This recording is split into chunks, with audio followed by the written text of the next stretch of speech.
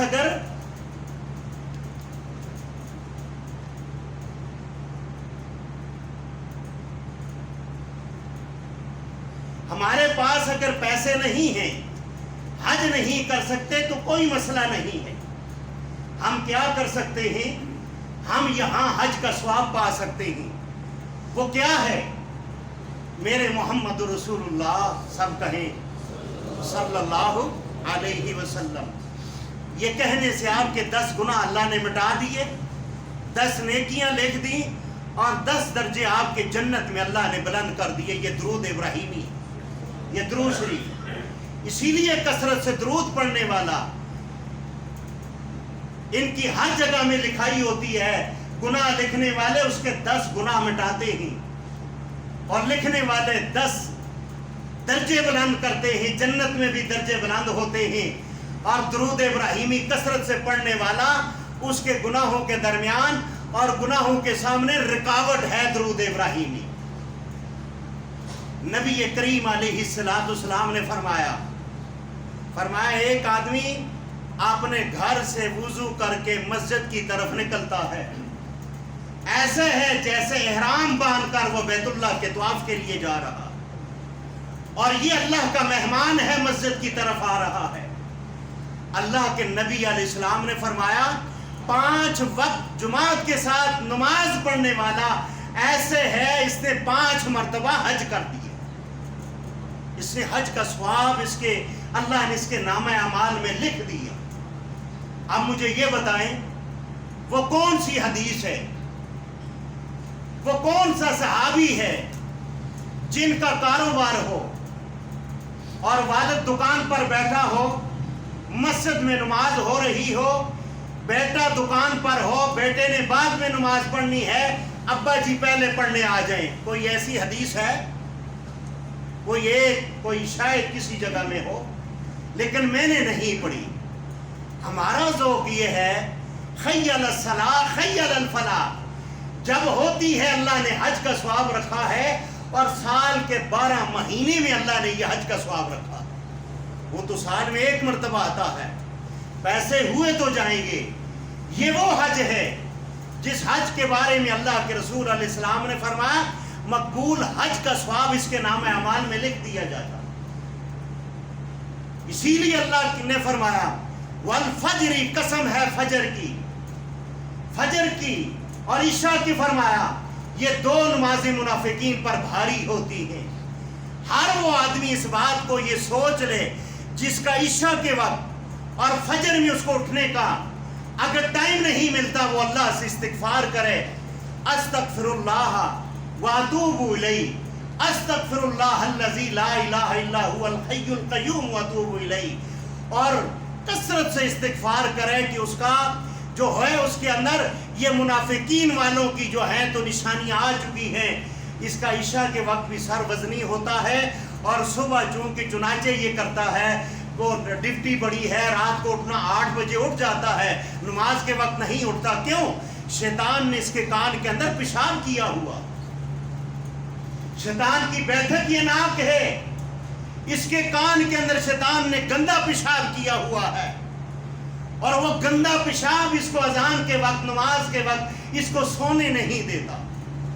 پچھلے جمعے میں نے ایک لفظ کہا تھا، وہ ادھورا رہ گیا تھا۔ شیطان اتنا طاقتور نہیں ہے جتنا میرے محمد رسول اللہ نے فرمایا ایک آدمی بسم اللہ کر کے دروازہ بند کر دے ساری رات شیطان اس کو نہیں کھول سکتا. ایک مومن کا ایمان اتنا مضبوط ہے شیطان جتنی کوشش کرے اس کے ایمان پر وہ ڈاکہ نہیں ڈال سکتا. آج ہم نے صبح شام کے اذکار چھوڑ دیے اور کیا ہو گیا؟ شیطان ہمارے اوپر مسلط ہو گیا. سورہ زخرف کی آیات نمبر 36 آپ اس کا گھر جا کر ترجمہ کرنا. اللہ نے فرمایا سورہ زخرف آیات نمبر 36 اللہ نے فرمایا جو آدمی میرے ذکر سے منہ موڑتا ہے اللہ فرماتا ہے میں اس پر ایک شیطان کو مسلط کر دیتا ہوں بطور عبرت جو ہے اس کے اوپر سزا کے طور پہ رہتا. وہ کیا کام کرواتا ہے؟ نماز اسے نہیں پڑھواتا، ذکر اذکار کی نعمت اس سے چھین لیتا ہے، اس سے نیکی کی جو ہے تو وہ چھین لیتا ہے، اس کو نیند اور غلبہ اس کے اوپر طاری ہوتا ہے. اسی لیے اللہ کے نبی علیہ السلام نے فرمایا صبح شام کے اذکار کرنا. اور جو آدمی صبح شام کے اذکار کے اندر لا الہ الا اللہ وحدہ لا شریک لہ لہ الملک ولہ الحمد وہو علی کل شیء قدیر. جاؤ میں محمد رسول اللہ کی مہر آپ کو بتاتا ہوں. محمد رسول اللہ نے فرمایا جو آدمی صبح اور شام صبح کی نماز کے بعد اور مغرب کی نماز کے بعد 100 مرتبہ ایک تسبیح پڑھ لیتا ہے اس کا 70 سال کا جو جادو ہے اللہ اس کو جلا دیتا ہے. اور یہ اس دن اس کے اوپر شیطان اس کے جسم میں داخل نہیں ہو سکتا. یہ کس کا فرمان ہے؟ محمد رسول اللہ کا فرمان ہے. اور ان 10 دنوں کے اندر اللہ کے نبی علیہ السلام نے اس دعا کو پڑھنے کا کثرت سے آپ نے حکم فرمایا ہے. اور یوم عرفہ والے دن محمد رسول اللہ نے فرمایا اس کو لا تعداد کثرت کے ساتھ پڑھنے کا حکم ہے. اور پھر یہاں یہ فرمایا والفجر ولیال عشر. یوم عرفہ کا دن وہ ہے اس دن جو روزہ رکھتا ہے محمد رسول اللہ نے فرمایا یہ روزہ اس کے 1 سال پیچھے اس کے اندر اللہ اس کو معاف فرماتا ہے. کون سا؟ یوم عرفہ والے دن کا 9 ذی الحج کا روزہ رکھنے والا.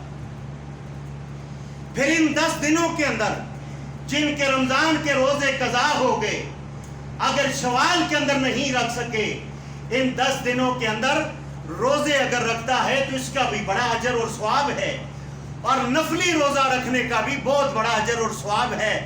انشاءاللہ اللہ نے اگر توفیق مجھے دی لا توفیق الا باللہ تو میں انشاءاللہ ان 9 دنوں کے روزے اللہ کے حضور انشاءاللہ میں اللہ کی توفیق سے میں رکھوں گا. اور آپ کو ترغیب کے طور پہ یہ میں کہہ رہا ہوں کہ آپ کی بھی انشاءاللہ ارادہ کریں کہ ہم انشاءاللہ یہ 9 دن کے روزے انشاءاللہ رکھیں. 8 روزے ہمارے نفلی ہوں گے اور 9واں روزہ جو ہے یوم عرفہ والے دن کا روزہ یہ 1 سال پیچھے اور 1 سال اگلے گناہوں کی معافی کا اعلان ہے. پھر تہجد کے وقت لا الہ الا اللہ وحدہ لا شریک لہ لہ الملک ولہ الحمد وہو علی کل شیء قدیر. اس کو پڑھنے کا حکم ہے کیونکہ تہجد کے وقت اللہ پہلے آسمان پہ کیا ہوتا ہے؟ مستوی ہوتا ہے، اعلان کرتا ہے. اعلان کے اندر یہ کہتا ہے کوئی مجھ سے مانگنے والا؟ ہے کوئی گناہوں کی معافی مانگنے والا؟ ہے کوئی رزق مانگنے والا؟ بلکہ میں نے آپ کو پہلے بھی ترجمہ سنایا تھا میرا رب یہ کہتا ہے او ہے کوئی مجھ سے ناراض جس کو میں خود راضی کرنے پہلے آسمان پہ آ چکا ہوں. یہ میرے رب نے معافی کے دن رکھے ہیں. یوم عرفہ والے دن میرا رب العالمین پہلے آسمان پہ مستوی دن کو ہوتا ہے اور پوری دنیا کے لوگوں کے گناہوں کی معافی کا اعلان کرتا ہے. اللہ فرشتوں سے پوچھتا ہے اے فرشتوں یہ کیا لینے آئے ہیں؟ حالانکہ اللہ کو پتہ ہے اللہ نے بھیجا ہے. اور یوم عرفہ والے دن عرفات کے میدان کے اندر فرشتے کہتے ہیں اللہ یہ گناہوں کی معافی مانگنے آئے ہیں. میرا رب فرماتا ہے اے فرشتوں گواہ ہو جاؤ میں نے ان کے گناہ بھی معاف کر دیے ہیں اور جو انہوں نے کسی کی سفارش کی ہے میں نے ان کے بھی گناہ معاف کر دیے. یہ جو ایک دوسرے کے لیے دعا کرنا ہے نا، میں آپ کے لیے دعا کرتا ہوں، اگر مجھے آپ کا نام نہیں آتا، لیکن ایک بات میں اللہ کو گواہ کر کے یہ کہتا ہوں، میں آپ بھائیوں کے لیے دعا کرتا ہوں۔ مجھے دعا کا اللہ جس وقت بھی ٹائم دیتا ہے، اللہ گواہ ہے، میرا اور میرے رب کا معاملہ ہے، میں اپنے مقتدی بھائیوں کے لیے دعائیں کرتا ہوں۔ یا اللہ میرے بھائیوں کو ہدایت بھی دے، میرے بھائیوں کو شفا بھی دے، میرے بھائیوں کے لواحقین جو فوت ہو گئے ہیں اللہ ان کی مغفرت بھی فرما۔ یا اللہ میرے بھائی جب دنیا سے جائیں تو انہیں کلمہ طیبہ بھی نصیب فرما۔ آپ بھی میرے لیے دعا کریں، یہ ایک دوسرے کے حق میں سفارش ہے۔ اور رسول اللہ نے فرمایا جو کسی کی جائز سفارش کرتا ہے اللہ اس کے گناہوں کو معاف فرماتا۔ یہ جو دعا ہے یہ اللہ کے حضور ایک سفارش ہے۔ سفارش کیا ہے؟ یا اللہ میرا بھائی جو ہے بیمار ہے، یا اللہ اس کی بیماری کو شفا کر دے، مجھے یہ بتائیں یہ سفارش ہے یا نہیں ہے؟ اس کے اندر فائدہ کیا ہے؟ اللہ فرشتے کو مقرر فرماتا ہے، یہ جو سفارش کرنے والا ہے اپنے مسلمان بھائی کے حق میں دعا کر رہا ہے، وہ فرشتہ کہتا ہے یا اللہ پہلے اس کی بگڑیاں بنا دے بعد میں اس کی بنا دے۔ یارو کتنا اچھا جو ہے ہمارے پاس جو ہے سفارش کا، اور ہمیں جہنم سے بچنے کا اللہ رب العالمین نے ہمیں موقع دیا ہے، اور ہم اس کو اپنے ہاتھوں سے اپنے اعمال سے گنوا دیتے ہیں۔ اور پھر آپ اپنی دعاؤں کے اندر، سفارش کے اندر آپ کے جتنے بھائی جتنا آپ کا دل دکھائیں، رشتہ دار ہیں جو بھی ہیں، جو مرضی کر لیں، آپ ان کو اپنی دعاؤں میں شریک کریں، اور شریک کر کے یہ کہیں یا اللہ پہلے میرے بھائی کو ہدایت عطا فرما دے، بعد میں اس گناہ سے، اس بیماری سے اللہ نجات عطا فرما دے۔ اللہ آپ کی دعا کو کنفرم قبول فرمائے۔ میرے بھائیوں، اسلام بھائی چارے کا نام ہے۔ المسلم واخو المسلم، ایک دوسرے کے لیے اچھائی اور بلائی کا حکم کرتا ہے۔ اور یہ جو صبح کی نماز ہے اللہ نے قسم کیوں اٹھائی ہے؟ اللہ کے نبی علیہ السلام نے فرمایا یہ جو صبح کی نماز ہے یہ منافقوں پہ بھاری ہے، لیکن اس کی جو 2 رکعتیں ہیں، آپ مجھے یہ بتائیں دنیا کے ڈالر، یورو، سونا، ہیرے جواہرات، یہ پوری کائنات کے بیچ کر آپ کتنے مالک بن سکتے ہیں، لیکن میرے محمد رسول اللہ نے فرمایا کائنات کی ہر چیز سے یہ بندہ امیر ہے، یہ بندہ بادشاہ ہے جس نے 2 رکعت صبح کے پڑھ لیے، اور پھر اس نے استغفار کیا، پھر ہم سلام پھیرتے ہیں بھاگ جاتے ہیں، فوراً بھاگ جاتے ہیں۔